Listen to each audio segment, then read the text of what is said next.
So, welcome back, everybody. We have come back after a short hiatus. We got Giancarlo's back. Yeah. I let him talk about what happened for you guys. What can I tell you, man? What can I tell you guys? I was watching too much of Little Mermaid, and then I went into the deep ocean, met with Ursula. I wanted to have a couple of feet, so I started singing, and she took my voice away. But no, in all seriousness, I got some pneumonia, and I'm just recovering. So it's good to have my Pavarotti voice back. Yeah, you guys notice that it doesn't sound quite there yet, but we're ready. And also, it looks like we were tag teaming because while he was sick, I got sick too. So. Oh no, you waited till I was recovering. It wasn't pneumonia, but it was okay. So one thing leads to the other, and that's why we took a very short break from this. But we're back. If you happen to see us on YouTube, you notice that we got our setup ready to do our first video. This video over here, it might not be quite there yet, but we decided to give you kind of like a sneak peek of what our episodes are going to be looking like going forward. Yeah, I guess another way to invite you guys into our little world here. Yeah. So we decided to do the episode on Pitch Black. This is a 2000. It was actually released in February 18, 2000. It cost $23 million to make, and it made 53.2 million at the box office. So it's been 20 years. Yeah, man. It's been a while of the movie. And we decided to do this movie because, at least for me, it's one of those few movies that I actually went to the theaters and paid a ticket multiple times. Not sure if 20 times might be overestimating it, but it felt like it was that many times. It was an amazing movie. I really, really enjoyed this movie. Did you see it at the theaters? Not at the theaters, but I watched it way many times. I was back in the Dominican Republic when that movie came out, but this movie is well known. I think on a worldwide level, it's a good action science fiction movie if you think about it. Yeah, it's quite entertaining, and I mean, we're not talking about something a lot of the ring complicated, but at the same time, I think that's the beauty of the movie. Not being that complicated makes it enjoyable for all kind of public. Yeah. Not only science fiction lovers, but even action movie lovers or thriller lovers. Yeah, we'll love it. The movie is categorized as a sci-fi horror. I believe there's a big thriller component to it. And we're talking about this too because everybody that knows me, they know that I'm not big in horror. Not because I can't watch them, because I could watch them. I just don't enjoy them. And we touched that level there before. There's no happy endings most of the time. Yeah. But there's exceptions. Like Aliens, and of course Pitch Black. What was your reaction when you saw this movie for the first time? I'm not sure that you saw it at the theaters, but when you saw it for the first time. Well, I mean, when I watched this movie for the first time, I was a teenager. So what took me away, and I mean, Vin Diesel was in his big booms back in those days, the Fast and the Furious movies. Yes. So he was a figure like, oh, this guy is pretty cool and badass.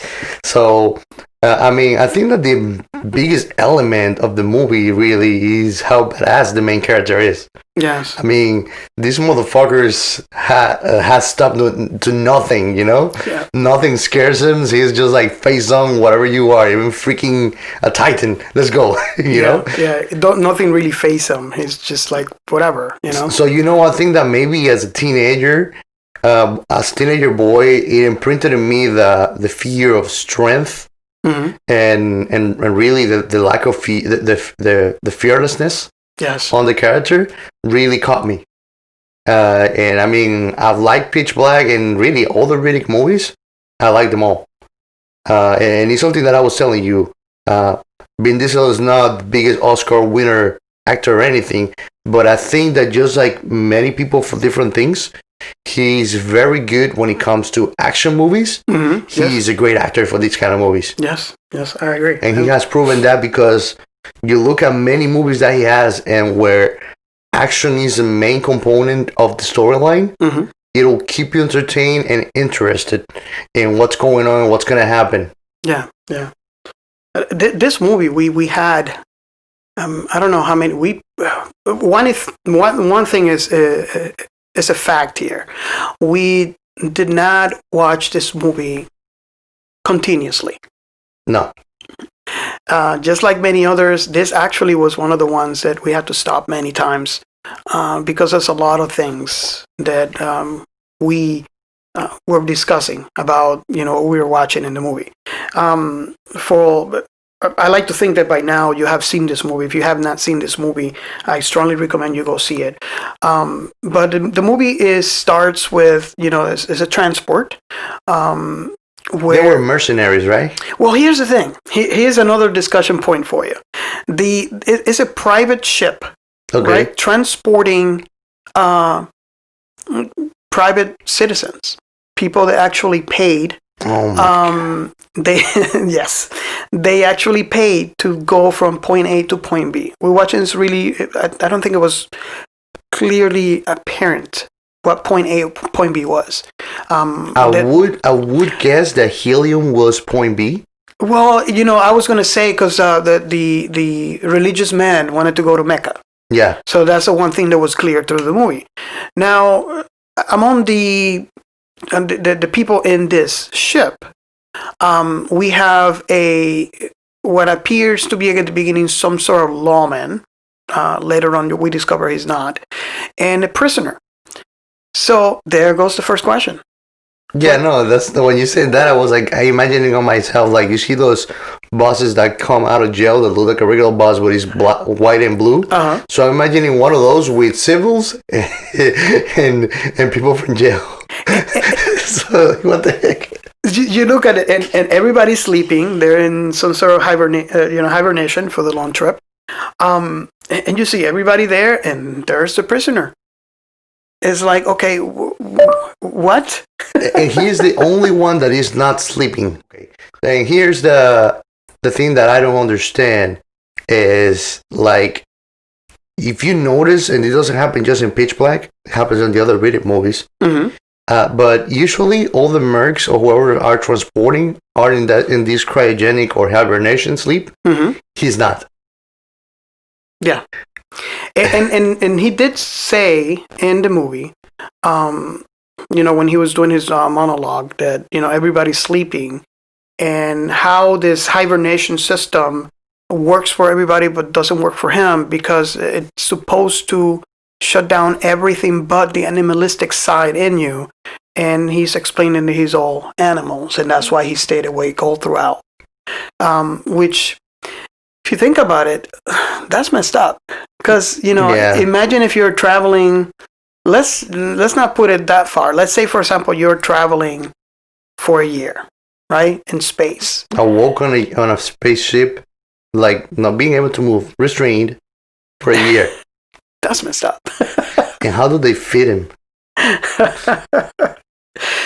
So the movie, I like to think that the movie starts when the asteroids, or I don't know if it was, I think they said it was a comet, a broken up comet, passed by, and particles of that comet breached the ship.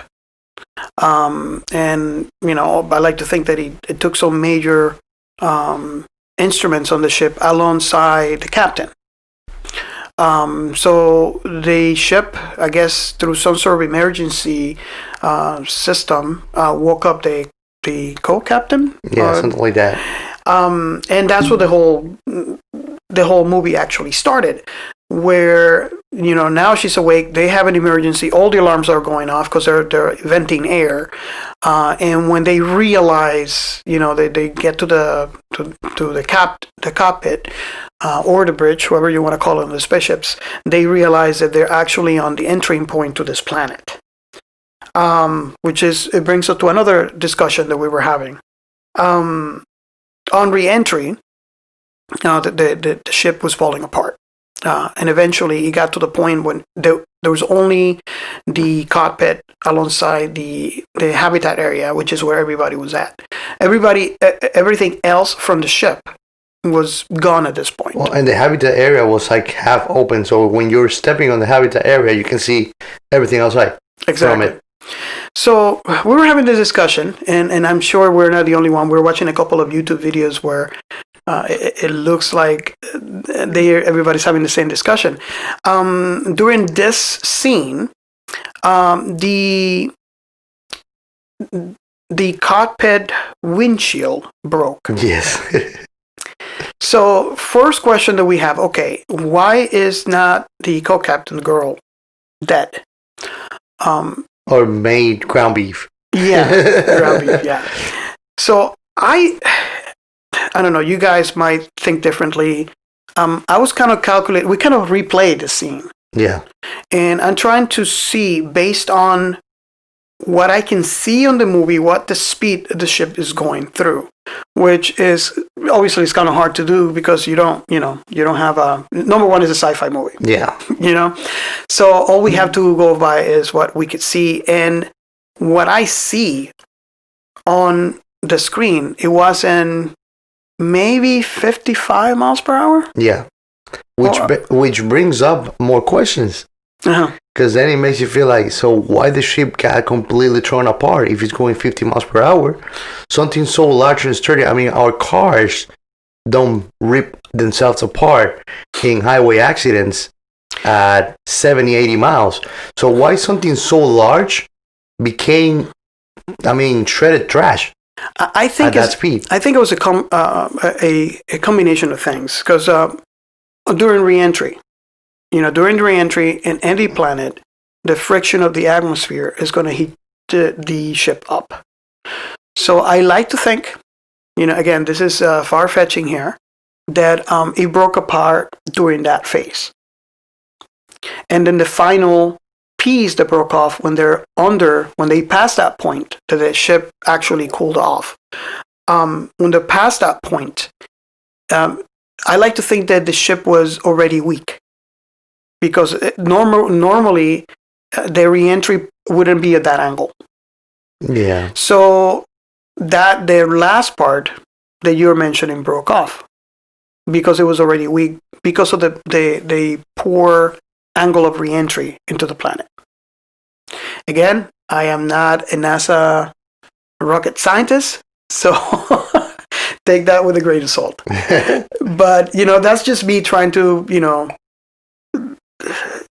maybe being the devil's advocate. The other thing is when the windshield broke, I noticed that it's using kind of like the same, a little thicker obviously, but kind of like the same windshield that you would see in cars. So when you break those, if you notice that they become kind of like a grain. Yeah. Non-sharp. And they do this on purpose because, when you have a car accident, they don't want you to be injured by the glass. So I guess the question is like, okay, what kind of wind at 55 miles an hour might not ground you to like beef?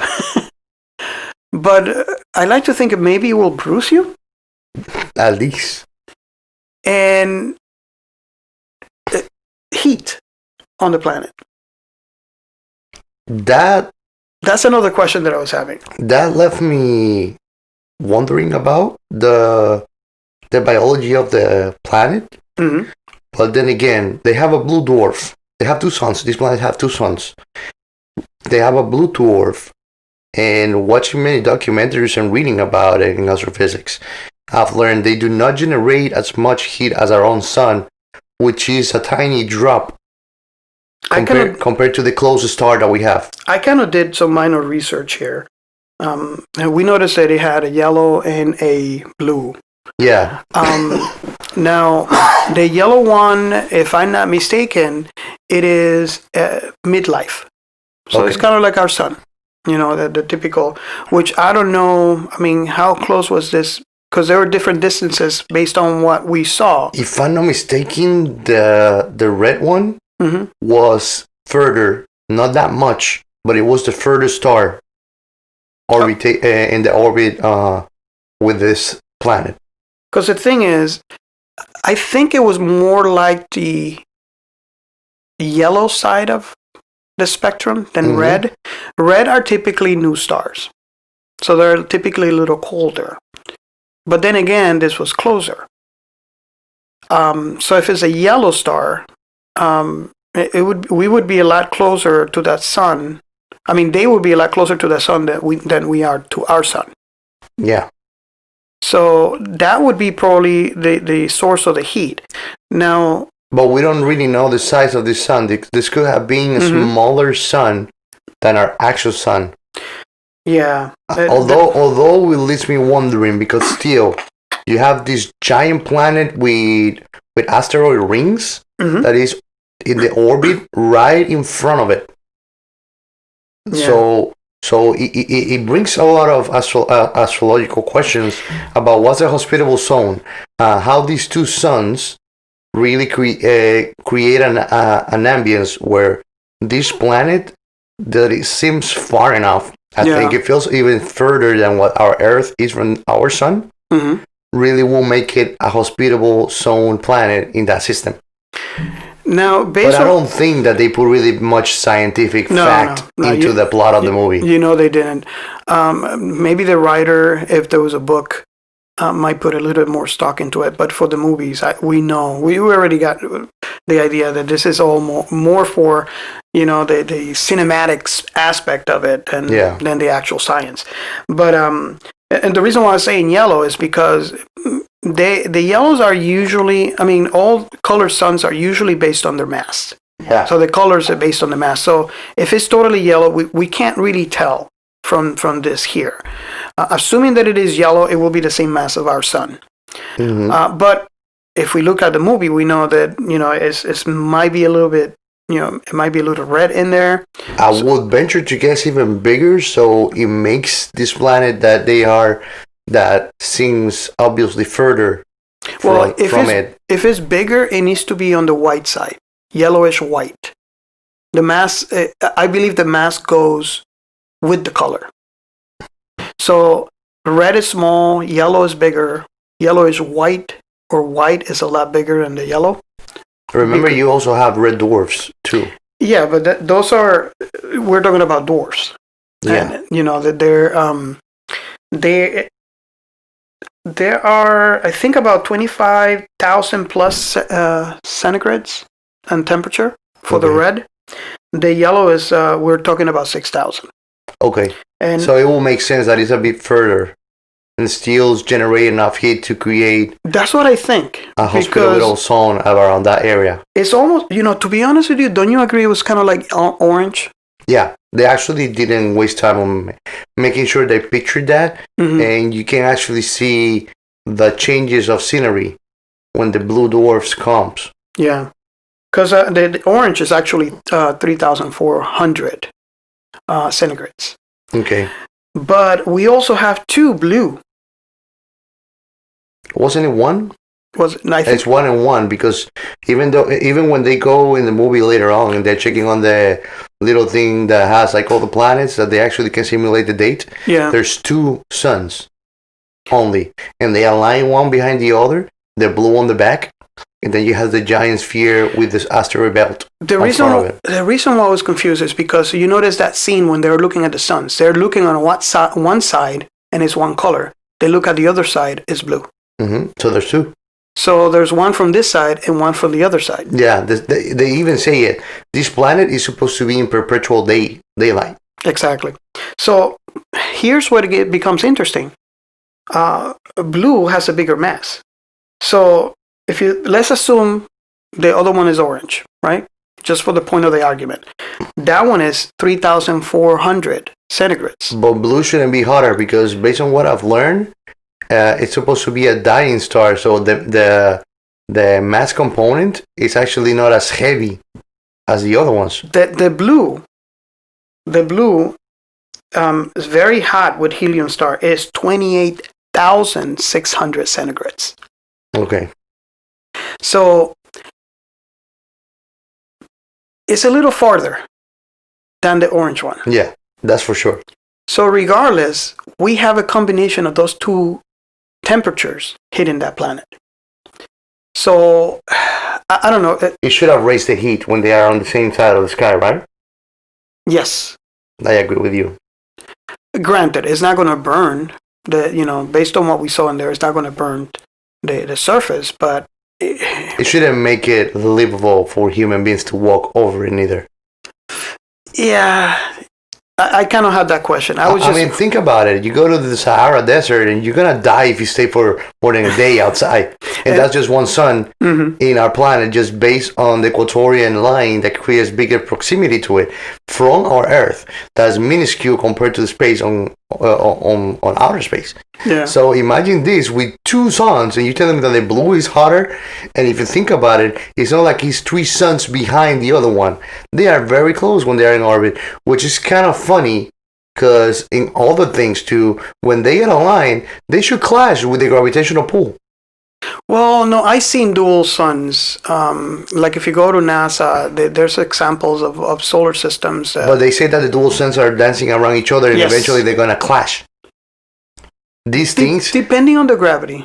These two, well, the ones that I've seen, because I've seen some with their dual suns, which makes it more difficult for you to identify planets around them. Yeah, yeah. And what they say is they don't orbit like these two things. These two shits orbit like planets. Like they align and they just go apart again like two other planets. Yeah. And the way that I've seen dual suns, they're dancing around each other perpetually until eventually they're going to clash. Yeah. The way that they put they show that the eclipse is going to happen. These two suns are completely apart on the orbit, and then they just come across like two simple planets and go and continue going. And I'm like, what? Yeah, yeah. And on top of that, you have a planet that looks gigantic. Like it puts Jupiter or Saturn to shame. Actually, it visualized Jupiter with Saturn rings. Jupiter, it's smaller than the sun. This giant planet, they show it clearly, is larger than any star. So just that thing getting close to any planet would have pulled that little planet into it. So again, I don't think that they put real science into the plot of the movie. Yeah. And another thing, we're already discussing the temperature on the surface of the planet and how difficult it would have been for them to walk around. Did you know that during filming, it was actually 10 degrees Celsius? Cold as hell. Yeah. So like Vin Diesel will go and he stands up running and they're like, I'm cold, give me a coat.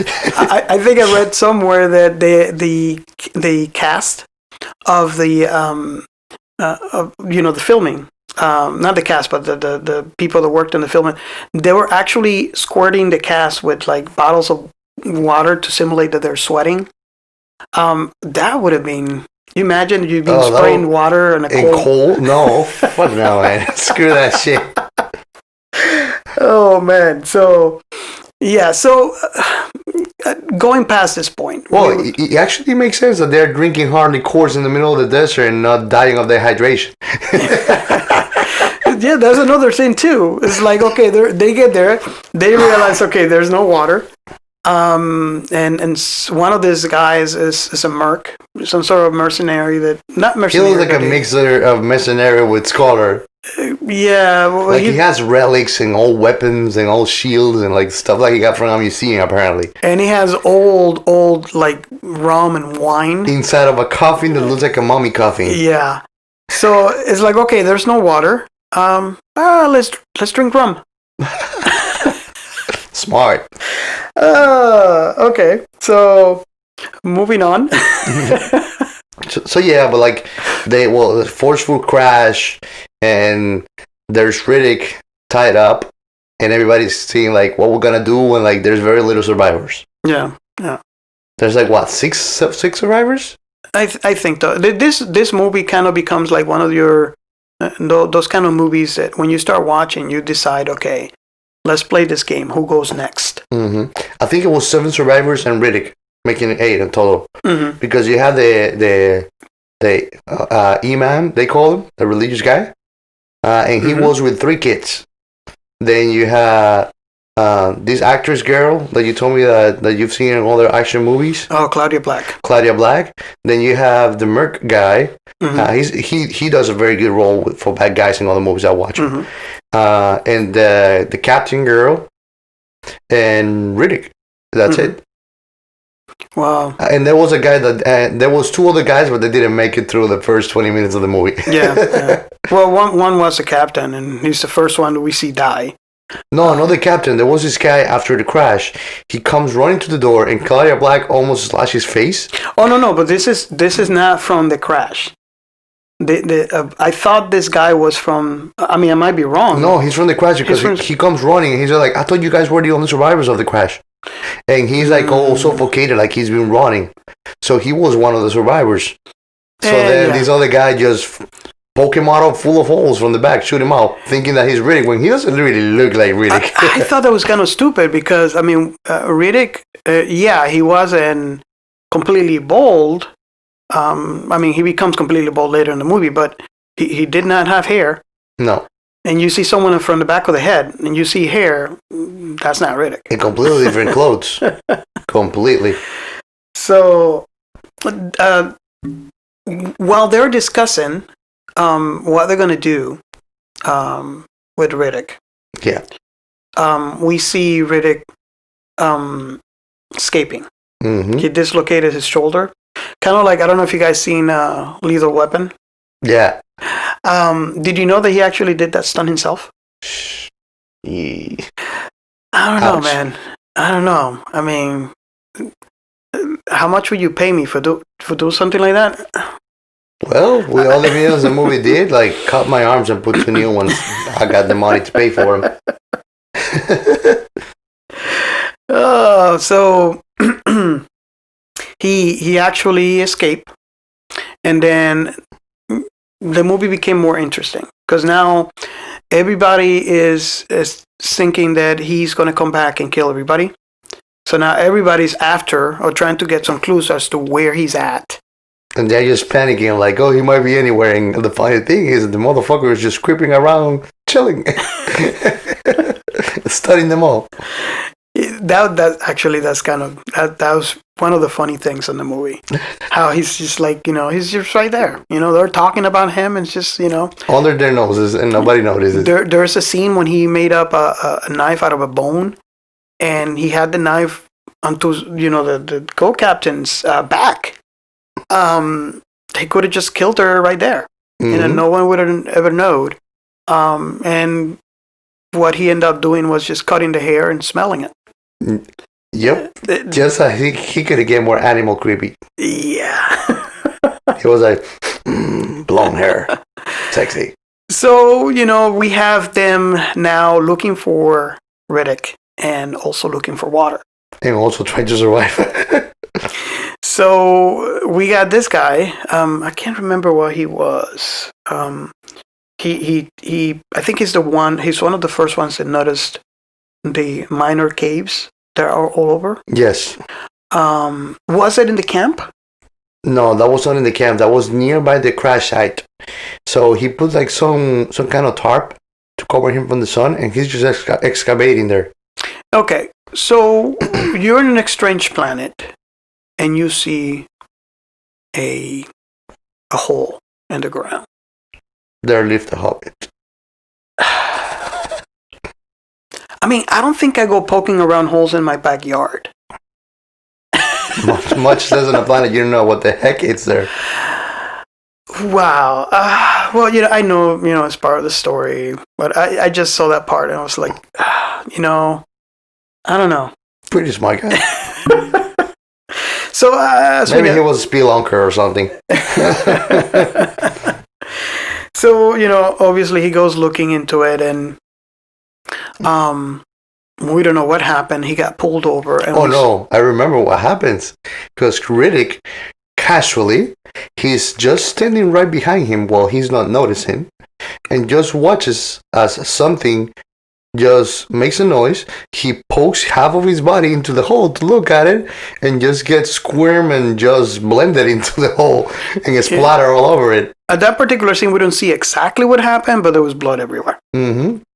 And then the other one, Claudia Black, comes in and thinks I really killed him. Yeah, and that's another thing too. You see this hole full with blood. I mean, interesting. There's no guts. Mm-mm. There's no pieces, battery. There's no remains at all. Nothing. It's just blood. However, she looks up, looks at Riddick. Riddick is looking down. Blames him right away. There's no blood whatsoever. Not a droplet. So, how did she come to that conclusion? I don't know. Honestly, like if I would have been there with them and I would be part of the story, I was like, bitch, if you couldn't do that shit, we would have been dead already. Yeah. So they caught him after that. They caught Riddick after that. And at this point, Riddick knew what happened. He saw that happen. And I just found that really funny how he says that, it feels like he knows what's in the planet. Yeah, from the beginning. Based on the storyline, how he's his animal side is strong in him. You get senses throughout the entire movie on how he's in touch with his animal side. Knowing that, and how we like to think he's more of a predator. Mm-hmm. He must be in sync with what's going on in the planet. Probably. And he tells him from the beginning. When he's actually tied up, he tells Jones, it's not me what you gotta worry about. So he knows already what's the problem with the planet, what's in it. And I found that funny too, because you see them all like worked up and worry about him. And, granted, we are seeing the movie, that we're not there. And they're not seeing what we're seeing. But it's still funny. It's like, okay, they're worrying about this guy. There's something a lot worse than him. There. So, hurry up and get out. Yep. So, and this is, I think this is where it becomes, where the movie actually starts. Do you think? Yeah, you can say that, because after that, the captain, Caroline, she actually decides to go in a little expedition down the rabbit hole where the guy got squirmed and squashed all over, which I didn't find very smart. So she just crawls into this fucking hole covered of blood. And there's blood there. Yeah, like all over the place she's crawling around, there's blood of this guy. And when she gets in there, she really gets in there. Yeah, no, she goes into an underground cave. She goes in and, inside, walks inside the cave. And finds one shoe with a piece of foot of the guy. And not necessarily a rabbit's foot. Yeah. And then that's when we kind of get a glimpse of what's in there. Animals, monsters, however you want to call them. They were actually, I did some research on what comes a raptor or something. Mm-hmm. The name raptor is like part of what they are. And basically these things, they do look like, you can say a mixture of a pterodactyl with a hammer bone on the face. Mm-hmm. And they live in perpetual darkness, so that's why they're on the ground. How? I know that the eclipse happens. They say every 22 years. Every 22 years. And it wasn't apparent how long the eclipse, would last. It seemed to me like it would be something of a couple of days. A max. The max? I would say. And to me, that's still an exaggeration because of what you and I discussed before. How fast does that planet cover up both suns? Kind of doesn't make sense that it would have lasted days. If it took even a matter of 20 minutes for this giant mass to cross over the sky from the horizon and cover the suns. Yeah. So you would have think not really even a day with an exaggeration of time. You guys should let us know what you guys think when you watch it. But we're talking about the speed at which the planet, the huge planet that looks like Saturn, was covering the sun. and it seems to go pretty fast. So it seems, I mean, it doesn't matter based on the size of that planet. I don't think a couple of days. Yeah, I can see how you say that would be max, because I mean it's big, but it's not that big. No, and here's the thing: it's not moving that slow. If the It's eclipse super fast. If the eclipse would have taken over a day to come and happen, then I would excuse, okay, a couple of days to go off too. Because it's this giant mass moving across, covering the suns. Another question that I have is, like, we have another sun on the other side, accounting for planetary rotation. But that's the thing. You keep on saying there were three. I just remember seeing two. Well, let's assume there's two, right? There's on each side of the sky. One, and let's call it east and west, right, for the sake of the argument, because it wasn't clearly specified. Yeah. So yeah, it covers both sun, but planetary rotation. One planet is on one side of the sky covering one of the suns. Now, with planetary rotation, leads me to believe that at least one of the other suns will be uncovered before the other one is uncovered. Yes and no, because the thing is that based on what they show on the little planetarium where they go into the camp, both suns were aligned, one behind the other, and that's the problem. No, that's the thing. If you go back and rewind it, you'll see there's two, which makes no sense to me. There was two yellow suns on one side and one blue on the other. So it's like, okay, based on planetary rotation, I think it would be one day. Yeah. So, but then again, based on this movie, we cannot get a sense that it was only one day they stayed there. Mm-hmm. I mean, I might be completely wrong because there's no sense of time. But if that's the case, then maybe my assumption would be correct in the one day thing. But it's still, it's just the way that other planet that was covering the two suns was the speed that it was going to was way too fast. Mm-hmm. So I don't know. You guys let us know what you guys think, because I think it would be based on that. It might have been a lot faster than a day. Yeah. And this all happened. It seems to be like like a complete day, especially when they're running. That's another thing that I was wondering. They got to a camp. They apparently had people there. They discovered these people. They died, right? And they at that point discovered that it was because of the animals that come in. And at this point, they haven't really figured out. Actually, they figured out because of the mock-up that it had, that is exactly, conveniently, 22 years since the last time. So they looked outside and they noticed that the eclipse is about to start. They find a lifeboat. It wasn't necessarily a big enough ship, but it's big enough to carry all of them. And it doesn't have any batteries or any fuel. So now they got to go back to the crash site, pick up the batteries, then come back, put it on the lifeboat, and escape.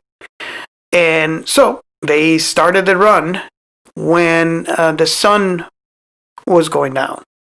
And by the time they got there, the eclipse has already started. Question for you. Under that circumstance, wouldn't it be better, assuming that it would be a day? I think it's be faster than a day. To barricade yourself in there. Barricade yourself inside, maybe inside the lifeboat?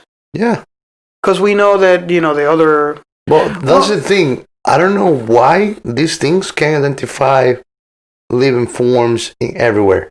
Because they would have destroyed the lifeboat. And they didn't want that. We kind of saw that towards the end. Now, I was also thinking they did learn from the old inhabitants, the one that died.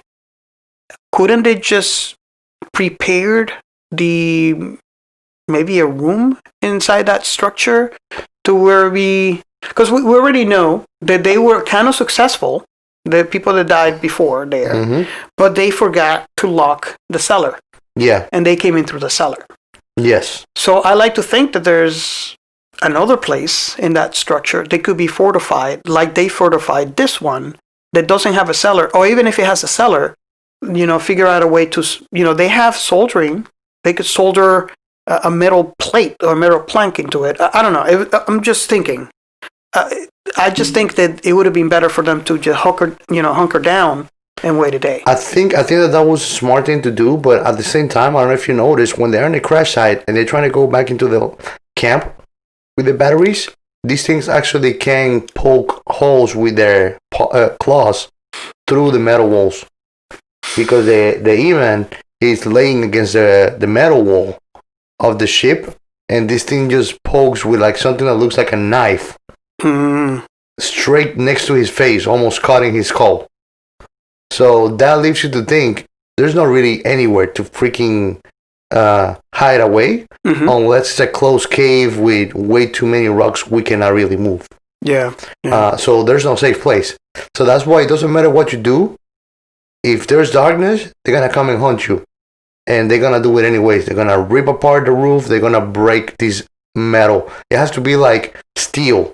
Yeah. Heavy steel, something that would really withstand amazingly hot temperatures. So something thick that you cannot really penetrate with a knife or with even shooting at it. Yeah. So I guess I can see that. I was just watching that and I was just thinking, wouldn't it be better? And if you think about it, it's not like the structure is made, which I found kind of strange.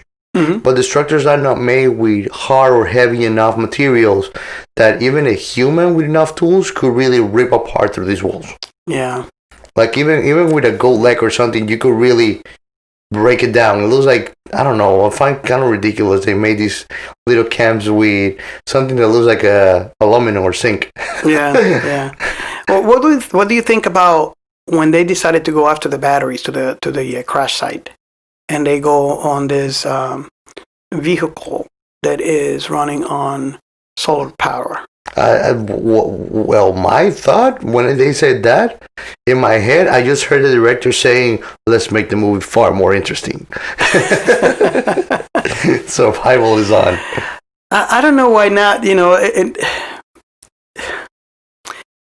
It appears to, especially the person driving the vehicle. Well, it only occurred to them when the light went out and the vehicle stopped. Which is another thing that I found kind of strange. All power sources are fully dependent on sunlight. Sunlight, yeah. Why there's not anything that has some kind of reservoir? So it saves some of the energy for nighttime. If there's nighttime, because that's the thing, they bank on the fact that the planet is in perpetual sunlight. But it's not the actual fact. That's not true. I think that's what the previous inhabitants of that camp thought as well. Because if you look at throughout the entire camp, everything was on solar power. Everything. I don't think they had an actual battery anywhere. Nope. All the technologies, like if there's no solar power, everything is just dead. Yeah. So they finally got to the crash site.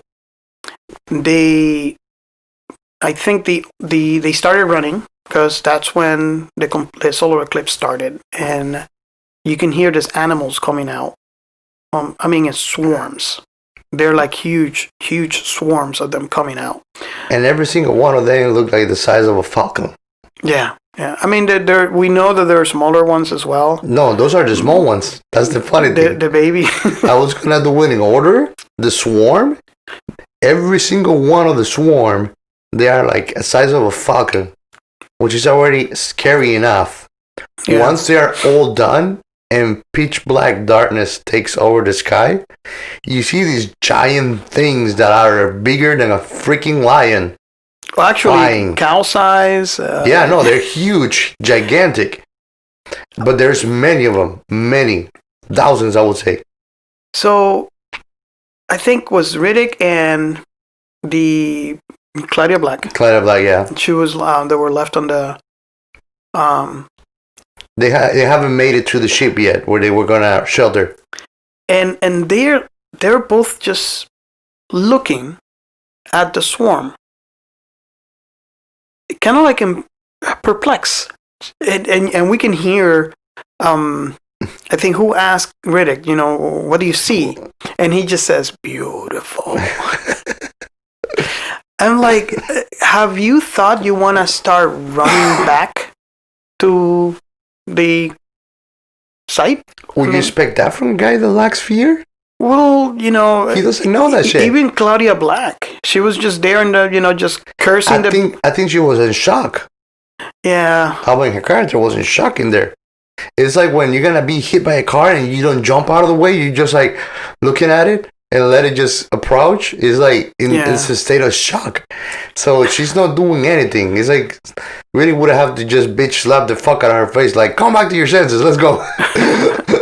And we see how they started running all of a sudden, and they have the swarm of these animals after them, and they just hit the floor. Apparently there was a ditch in there. It was like the track that was made by the crash of the ship. Yeah, I don't think that really matters. I mean, I heard some discussion on YouTube about how they find that convenient there was and then apparently convenient that there was a ditch in there, and then apparently that would be a defense against the animals. I don't think that was necessarily true. I think even if there was no ditch, and if you go down and stay unmoving, I think these animals will not see you. It might be the case unless they step on you and they're not walking. They're flying on a swarm. Exactly. So even if they bump into you or flying low, they might mistake you with the terrain at that speed. Correct. I mean, and we kind of get a sense of how they look. Yes. And they're called bioraptors. But okay. That's what they're supposedly called. But yeah, I mean, there are some behavioral defenses that you can take to evade really being attacked on spot. Yeah. So I don't know. I found that interesting that a lot of people were thinking that was a stupid thing of the movie, and I don't think it was at all. I think that's just the nature of this type of creative animal, that it sees movement. Yeah. And we were kind of discussing this. They see, I think they have to see some sort of infrared and sonar at the same time. Yes, that's why their sounds. They make sounds that sound like whales under the water. If you think about it. Or was it ultraviolet? I think it might have been ultraviolet. Ultraviolet is like the lower gamma of light. Yeah. Great light rays, because they live in the perpetual dark under the ground. Yeah. So ultraviolet with whatever sensors they have on their head, and it seems like they're far apart. So we discover later on there's a blind spot based on the position of both of the receptors. Yes. And I think, if you think about it, the evolution of this animal and this planet, maybe that's why they developed that sonar. So when they scream, kind of like a bat, they use that sound bounce back, and it gives them information at what's in front of them. Yes. So, again... But if you're not moving... you might be mistaken for a stationary object. A stone, a wall, anything. The question is, how sensitive would they have to be to notice... Because, we can't be perpetually frozen. There's going to be, even when we stand still, there's some sort of shakiness or movement that we have. And that's the reason when you are going to take a photograph, say, for example, the night sky, and you use the B mode on your camera, why you have to use a tripod. So it can stationary. You can't really take it handheld. And that's why if you want to take a handheld, you want to take anything over 60 milliseconds for it to be steady. So, many things shows us that we can't really stay completely still. So the question is, how sensitive is their perception, even with a combination of sonar and ultraviolet, to, how small of a millisecond movement for it to be seen?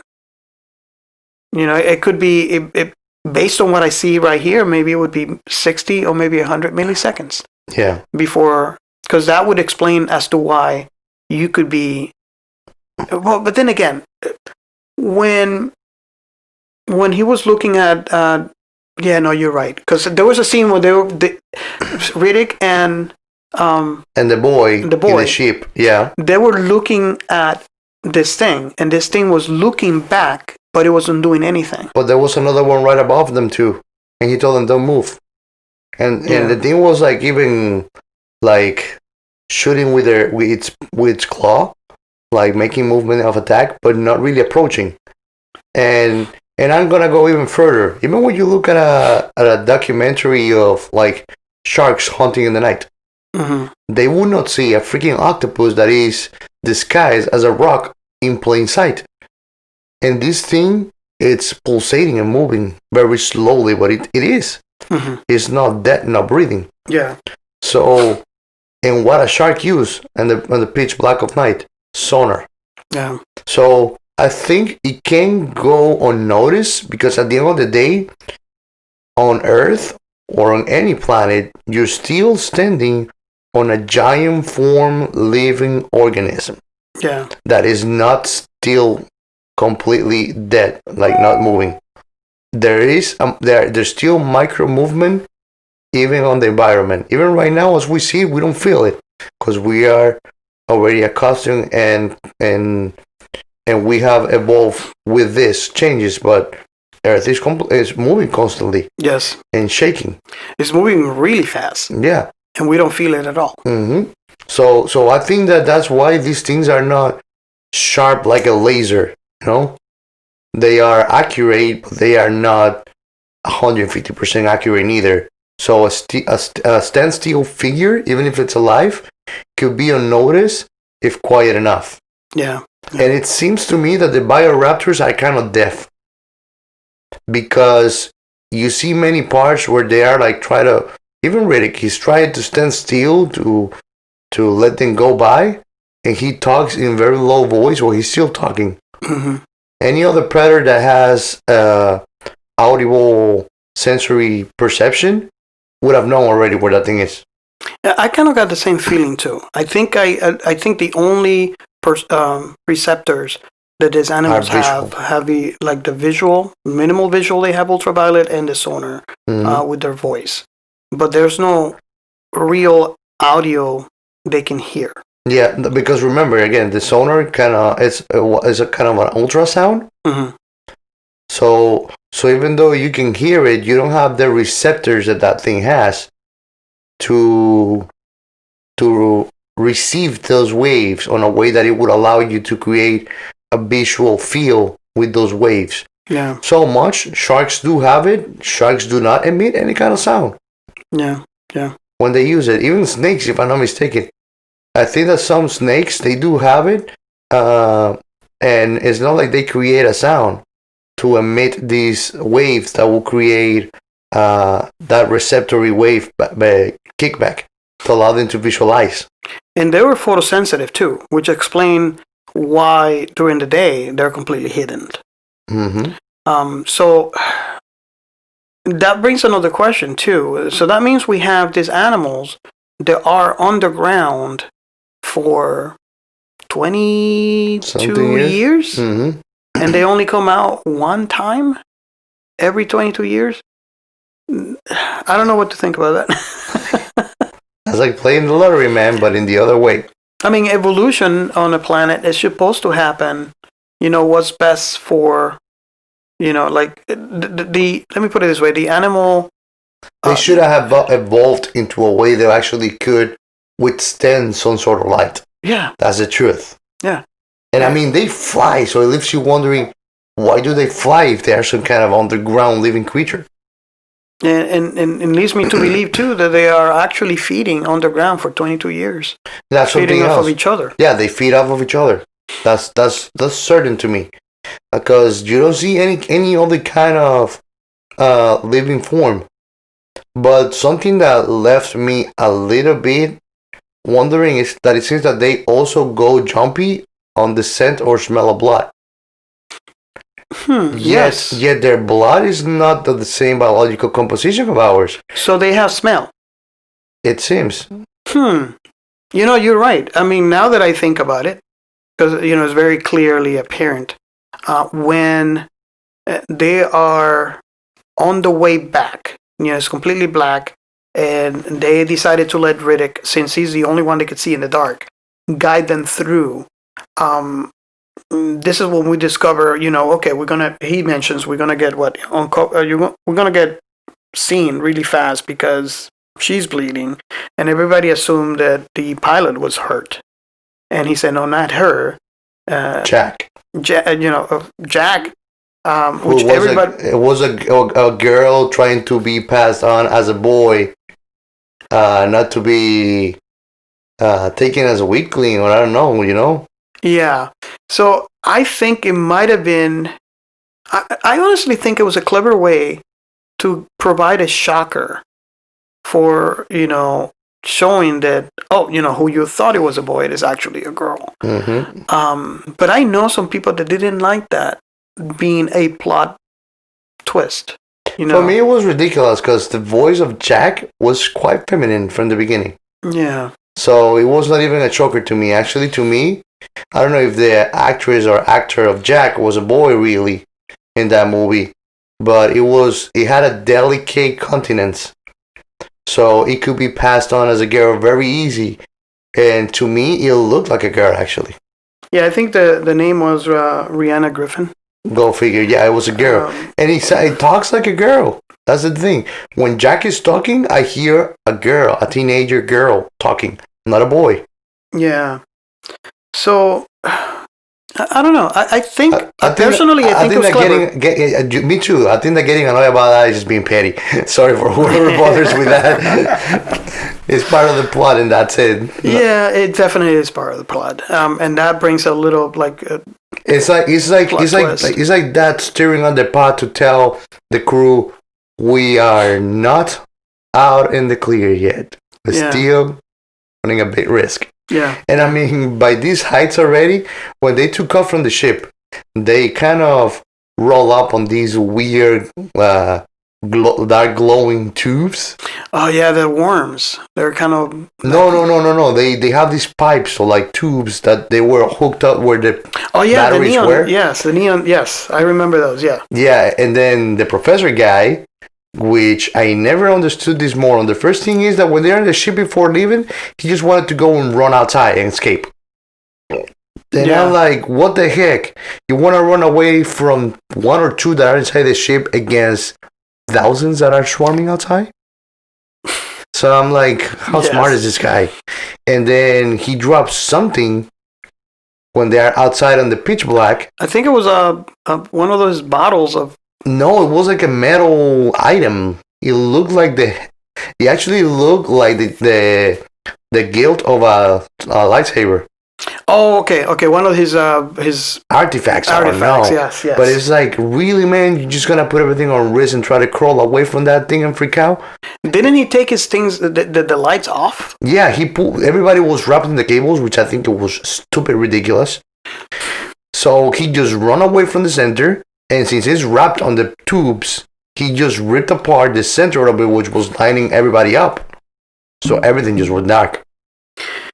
Yeah, and when he actually got hurt, so we see him, he touched himself and come up with blood.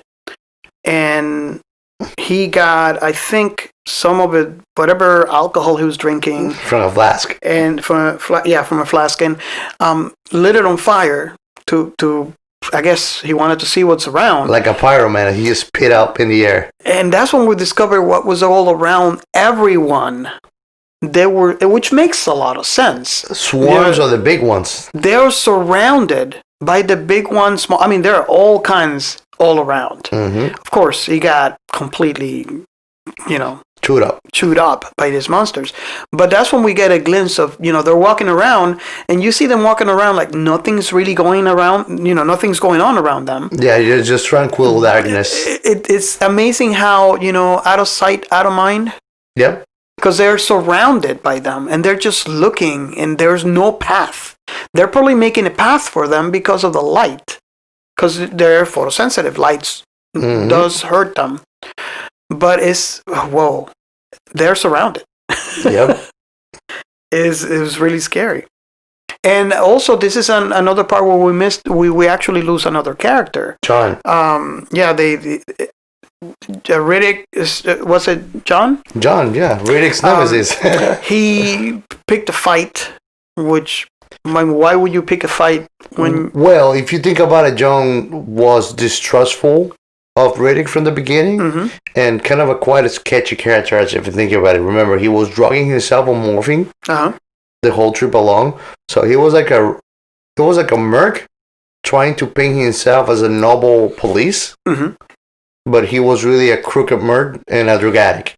I always thought that he might as well would have picked up a better time to pick a fight.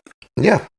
Wait until you're inside something, or, I don't know. I mean, again, this is a movie. We don't know what's inside people's head, but it just seems logical to me to just wait. The problem, if I'm not mistaken, is that he picked a fight with Carolyn, not with Riddick. And then Riddick intervened. Yeah. And then they go running, and he just straight up goes and start trying to shoot him. So they become segregated from the group in the midst of the dark. And really didn't even kill him. Yeah. No. He just let him die on his own with the monsters. Which is another stupid stuff. He's one of the ones that said, to let Riddick. It wasn't completely 100% wanting to do that, but he is the only one that could see in the dark. So wouldn't he be aware that it would be at his disadvantage? I don't know. There's a lot of questions in there. But at the same time, he wanted to screw Riddick over. Because what he told Carolyn before they took on their mission to go and pick up the batteries and come back in the darkness is like, we're gonna let him think that he's let loose and he's coming with us, and at the last minute we shoot him, which is kind of stupid because the main reason Riddick isn't there with him is because he's going for a bounty on Riddick's head, and he cannot. At this point, he needed to be alive. Yeah. Well, But then again, we cannot look at much logic on a character that it seems to be losing his own mind. Yeah. If you think about it. So why he's gonna be thinking straight and coherently throughout the whole movie? No. That's part of the building and evolution of his character too, is that it's degenerative. So it just go getting worse and worse with the progression of the stress of what's going on. Yeah. Another thing that I found interesting, and I don't know if you had enough time to notice, and I think I noticed it only a lot more so because I actually saw this movie in the theater, but lighting throughout 80% or 90% of the movie. If you look at the movie, lighting, there was the movie in some parts was completely black, pitch black, hence the name of the movie, where you didn't even have actors on scene. It's just a black screen. And that was kind of interesting for a movie, because, in a movie, you like to show something. Yeah. When I was in the movie theaters, there was parts where it was completely black, pitch black. Especially in the movies, they had to turn, obviously, the lights so we can see what's being presented on the screen. But you had the lights off, and what's presenting on the screen is completely pitch black. Everything is black. The only thing that I would see was the lighting under the seat for the movie theater. Yeah. So I think that's interesting. I don't think I've seen that in another movie. But I think that plays perfectly into the horror portion of the movie. And into the immersive part of the movie too. So it's like the director is bringing the audience inside the planet, it's pitch black. So at the same way, there were scenes where there was no light that the actors or like the characters had on, and you could still see the light on the night, which I found kind of odd. But at the same time, I was like, okay, they want to give us a break too to visualize what's going on. So I didn't want to be overcritical on that. It makes me wonder, and this might be my ignorance of the movie business, but it makes me wonder if this would be easier or harder for the lighting department? I think easier because there's not necessarily a scene going on if it's pitch black. Yeah, but Think about it. Imagine that they're just all in underwear, sitting on the couch, doing like, okay, run faster now, and like there's nothing going on the screen. It's all black. So like, there's nobody really acting. It's just voice acting, like and sound effects. Like most of the parts in the movies, when we have the actors on screen, I like to think that those parts might be harder than a normal lit sit screen, because you have to show the darkness, yet you have to show the phase. So I like to think they have, I don't know, I might be completely wrong. Maybe the fully lit sets are a lot more harder to maintain. Regardless, they have to take measurements on the lighting, and they have to show a lot of shadow on those particular scenes when they're, the dark. Not only that, but if you notice, and they use different colors. True. So they have the blue colors, they have the green colors, lighting on it. I don't know. I always wonder about that. Because, colors, especially when you use those kind of colors, like the very intense colors, they bleed in. Yeah, that's true. So would they probably use just filters? Because that's another possibility. Just use white light and use the filters right on the scene that you want them to. It could be. It could be because it even gives the editors more leverage. Yeah. If they want to change their minds or something, being a white light, they can put a filter in any color. Yeah. I don't know. It's something that I always wonder since I watched this movie in the theaters. Mm-hmm. How difficult, is it more difficult for a well-lit set or, a poorly lit set would be a lot more difficult to maintain in a movie. But, those are just questions that I have, and I don't know anyone, if someone that is listening to work in the business, reach out, let me know. I'm really curious about that. That's a very good question, actually. That's a very good question. But like I was telling you, so after that, they kind of making it to a finish line now. Mm-hmm. They reunite with Riddick. He kind of explains really quick that he didn't kill Johns. Mm-hmm. And then it's just him, Caroline, Jack, one boy, and the E-Man. And they're not far away, but like he's actually dragging now all the power batteries on his own, while the other ones try to run for the lives in the dark. Yeah, and it got really bad to the point where they had to go into a cave. Yeah, and shelter themselves. And shelter down. Which I have a question on that too, because these are obviously underground creatures.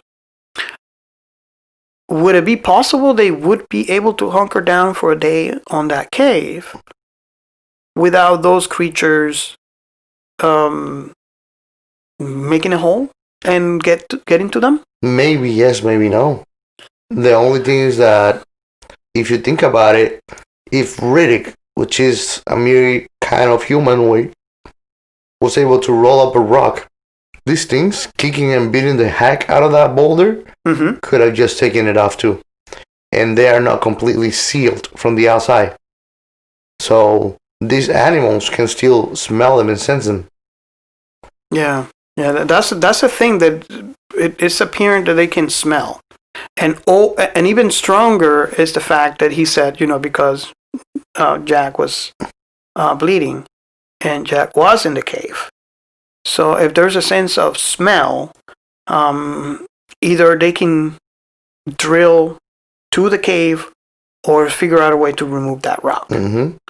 Which is it's a thing that I wonder. And then on top of that, and they're not fully stupid animals. Remember at the beginning of the movie, they're pulling Caroline by the rope she was having as a safety. Mm-hmm, mm-hmm. When she was trying to escape through the other side of the hole, she was being pulled into the hole. So these things are smart enough that they have some sort of critical thinking abilities to resolve puzzles of some sort. Yeah. Meaning they can actually get themselves an obstacle out of the way if it means their prey gets to their mouth. Yeah.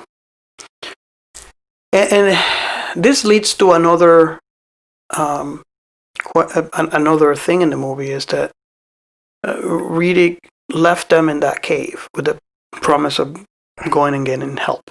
Mm-hmm. I'm not entirely sure or remember exactly how that help was going to come in, but we discovered later on that what he had in mind was to just leave. Yeah, he actually would have if Caroline doesn't decide to go after him. Another thing too, she follows him, and I think this was a pivotal point in Riddick, because he's trying to get her in. He's trying to teach her a life lesson that you don't trust anyone. You're out for number one, me. You only trust in yourself. Come on, save yourself. Look, let me make it easy for you. Here's my hand. He even went down to bring her into the ship, and to help her out so we can escape. And that's when she decided, no, and it was also a pivotal point for her too, because if we remember from the beginning of the movie, she was going to kill everybody. Mm-hmm. And that would have been that wouldn't be really bad. You imagine if she would have been able to kill everyone else. She would have not last as long as she did. She wouldn't. She would have died. She would have died right away. So it's good that she was prevented from killing everyone. So now, why I said it's a pivotal point for that character is because at this point, she realizes, what she did was really wrong. And she's trying to redeem herself from it. She's trying to redeem herself and she says, no, I will die for anyone here. Mm-hmm. And this story leads to, there was one of those animals that they came in. There was a really awesome fight scene between the animal and Riddick. Mm-hmm. And then he got hurt. Yes, everybody's already on the ship, and they are waiting for Riddick to catch up, or Riddick stay behind fighting with those animals. So she goes back for him. And again, she's saying, I'll die for anyone in the tripulation. I mean the crew. The crew. Anyone in the crew. And she does die in front of Riddick. And I don't know if you see that, but I see it in Riddick's eyes. How that is the ultimate thing you could do for someone. Mm-hmm. Give your life for someone. It is obvious that no one has done anything for him at all. To now jump to the ultimate sacrifice, where someone actually gave, in this case, her life for him. And I think that was a pill hard to take for him. Yeah. And forced the character to take a different perspective in life. And if it wasn't for that, I don't think he would have come back and grabbed Jack and the religious man. No, not at all. He would have just gone on. That's the truth. And I don't know if you know, but... Well, yes and no, because remember, when he finds out, but this will be topic of another movie, but if he finds out that he has a bounty, he leads them where the religious man is. Yeah. So that's when he finds out about Jack. So... But yeah, it kind of gives a redemptive turning point to the character of Riddick. That's the truth. Because before that, he was a guy, as you can see, that doesn't give a fuck about anybody, stay out of my way, go on my pace, or get out. And this is... I mean, when Claudia Blacks get ripped apart and flown away in pieces, what does he do 5 seconds later? He stands up, looks around like, all right, and then does himself. Nothing happened. All right, let's get going. Coffee time. And that was a horrible scene. You see her being ripped apart and screaming, and both pieces being taken away in flight. By a swarm or whatever this shit is. And he just stands up like Nothing really happened. Like after commercials, okay, let's continue. So, I don't know if you know this, but this movie was supposed to be a standalone movie, Pitch Black. And you kind of get the sense, and all of you, you guys can agree with me or disagree. Let me know what you think when you watch this movie, or if you ever watched it. Towards the beginning, when you start the movie from the beginning, and you go through the entire movie, and you kind of get a sense that this was supposed to be a standalone movie. Mm-hmm. Now, when they were filming, and I like to think it's because of, I don't know if it was because of, Vin Diesel's acting, or maybe it was just good writing.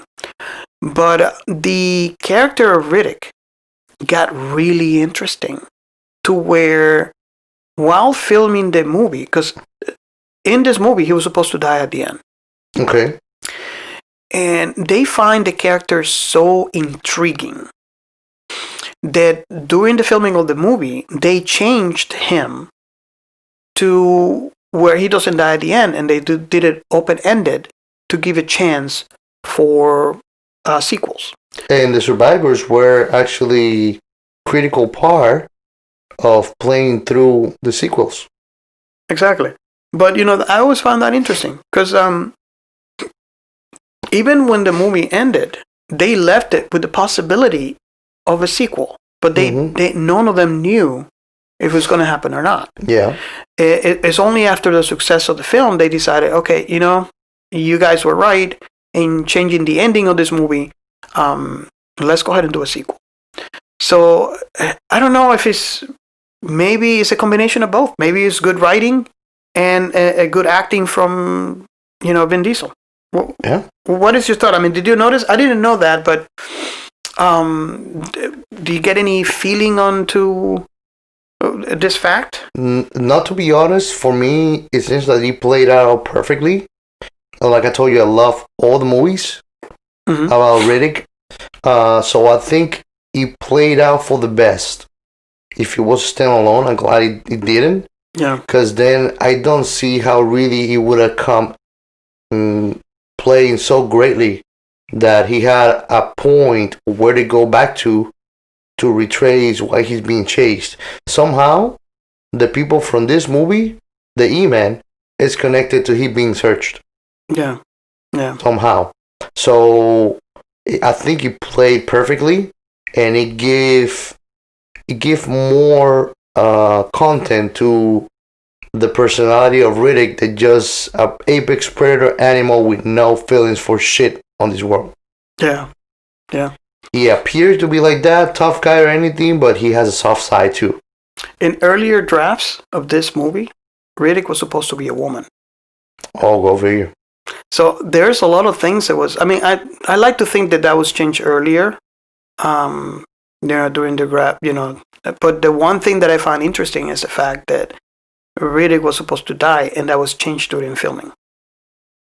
I thought that was the best choice. I think so too. I think it's far more cooler that you don't have the dying hero, but you have the guy the unstoppable guy, Mm-hmm.